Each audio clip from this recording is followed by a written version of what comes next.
అర్జున్ హే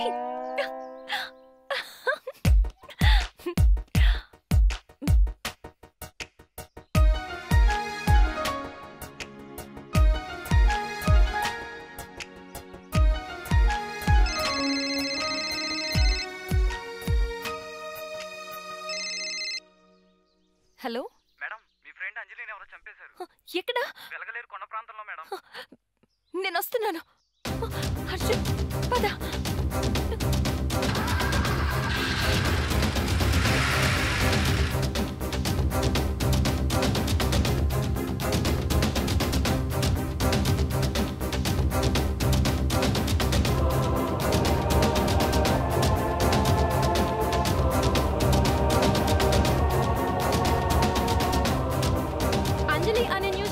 దారుణంగా హత్య చేయబడింది. సూర్యతేజ న్యూస్ రిపోర్టర్ అంజలి దారుణంగా హత్య గావించబడింది. కరెక్ట్ గా పాయింట్ బ్లాక్ లో షూట్ చేశారంటే అభి అయి ఉంటాడ్రా.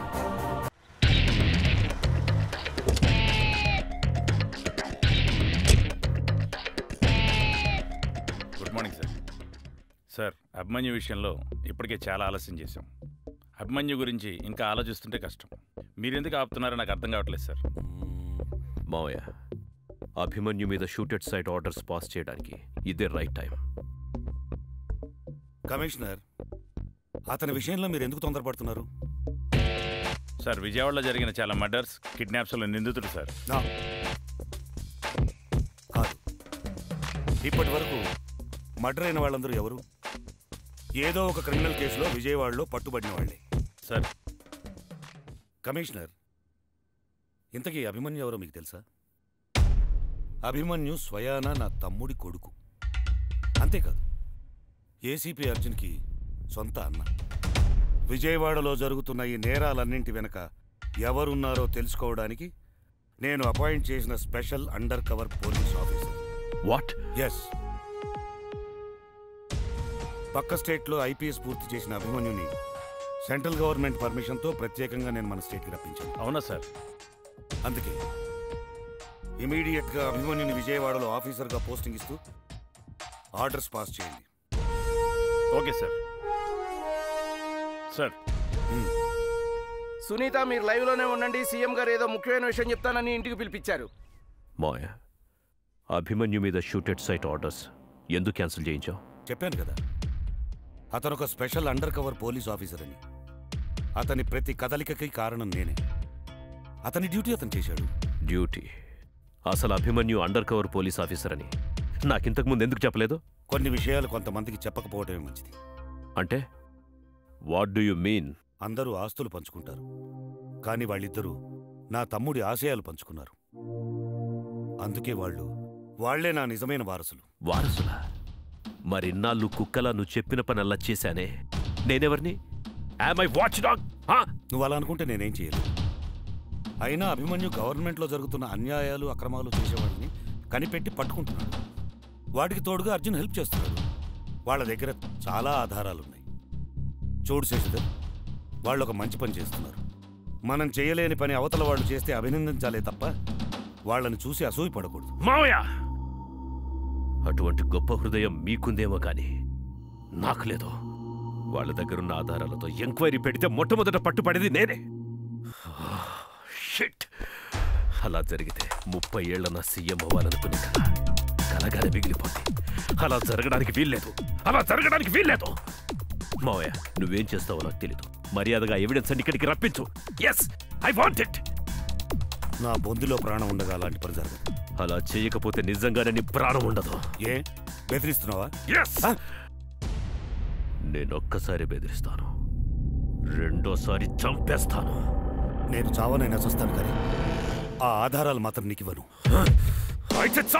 అయినా నీలో మెచ్చుకోవాల్సిన విషయం ఒకటి ఉంది. నీ మోసం అనే శరీరం మీద మంచితనమైన ముసుగేసుకుని చాలా గొప్పగా నటించావు. థ్యాంక్ యూ అన్నారని కాదు, ఐల్ బి వెరీ హ్యాపీ. అయినా మీ నాన్న మీకు నీతి కథలు చెప్పి మిమ్మల్ని బాగా చెడగొట్టేశాడయ్యా. నీతులు చెప్పే అలవాటు మీకున్నా, వినే అలవాటు మాత్రం నాకు లేదు. చూడండి, మంచోళ్ళు ఈ భూమి మీద ఉండటం అంత మంచిది కాదయ్యా. పోనీ ఒక పని చేద్దాం, నేనే పెద్ద మనసు చేసుకుని మీ ఇద్దరిని పైకి పంపించేస్తాను. ఓకే? వెళ్ళి మీ నాన్న దగ్గర అనగనగా ఒక రాజు అని నీతి కథలు వినండి. మమ్మల్ని చంపాలంటే త్వరగా చంపాయి. మేం బతకడానికి అవకాశం పెరిగే కొద్దీ నీకు ఆ అవకాశం తగ్గుతూ ఉంటుంది. మంచి పాయింట్. రై అటాక్.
నీకు చెప్పేంత వయసు లేకపోయినా 2 విషయాలు చెప్పనా? నిజాయితీ లేని అధికారం, మమకారం లేని మనస్సాక్షి ఉన్న ఉపయోగం ఉండదు. గుర్తుపెట్టుకో. భయపడకు బావా, మేం జంతువులను చంపాం. Stop it! Stop it, I said! I said drop your guns! I said drop it! Drop your guns, I said! నాన్న నువ్వు వచ్చావా?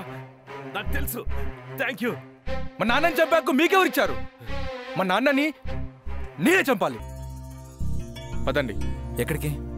తాతయ్యని హాస్పిటల్లో జాయిన్ చేశాను. వెళ్దాం పదండి.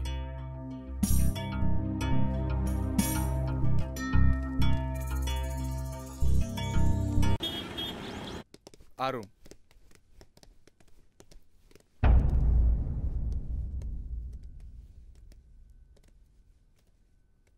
తాతయ్య.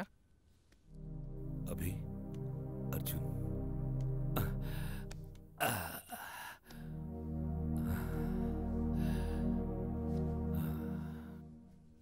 శత్రువు నా ఇంట్లోనే ఉన్నాడనే విషయం తెలుసుకోవడానికి ఇంత సమయం పట్టింది. సొంత వాడనే జాలితో చంపకుండా వదిలేస్తారనుకున్నాను. కానీ వాణ్ణి చంపి నా పేరు నిలబెట్టారు.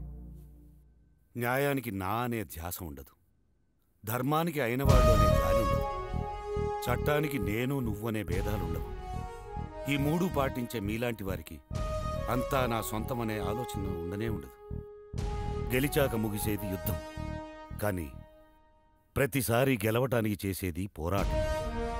మీరు చేసే ఈ పోరాటానికి అంతం లేదు. దానికి మీ అవసరం ఇంకా ఉంది. మీ రథం ఎప్పటికీ ఆగకూడదు. మీలాంటి సారథులకు అలుపుండకూడదు. బయలుదేరండి.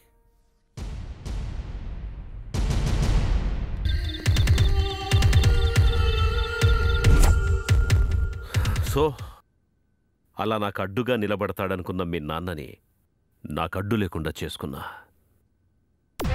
లుక్, మీ నాన్నలాగే నాకెవ్వరు అడ్డొచ్చినా చంపి పైలోకానికి పంపిస్తాను.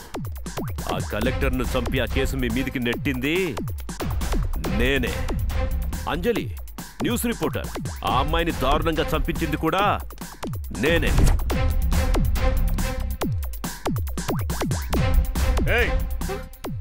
ఎవరు మీరు? అది నీకు అనవసరం. ఫైల్ ఎక్కడా? ఫైల్ ఏంటి? మా సార్ ఆఫీసులో పనిచేస్తూ మా సార్ గురించి వివరాలు సేకరిస్తున్నావా? నా దగ్గర ఏ ఫైల్ లేదు.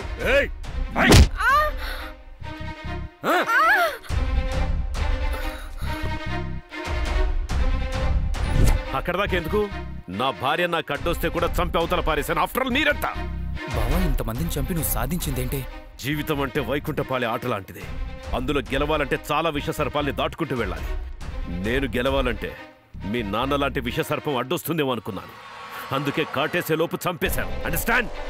ఆ ఆటలో ఓడిపోవడానికి పాముల్ని కారణాలుగా చూపించే ముందు గెలవడానికి నిత్యం లేని అవకాశాలుంటాయని మర్చిపోయావా? మర్చిపోలేదు.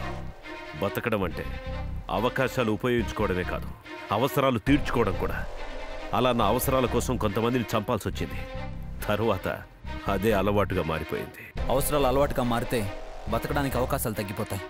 ఎంత జీవితం జీవించినా, ఎన్ని జీవితాలు గమనించినా 10 మందికి పనికొచ్చేలా బతకలేని జీవితం అనవసరం. Non sense. అలా పనికొచ్చేలా బతికి మీ నాన్న మీకు ఇచ్చిందేంటి?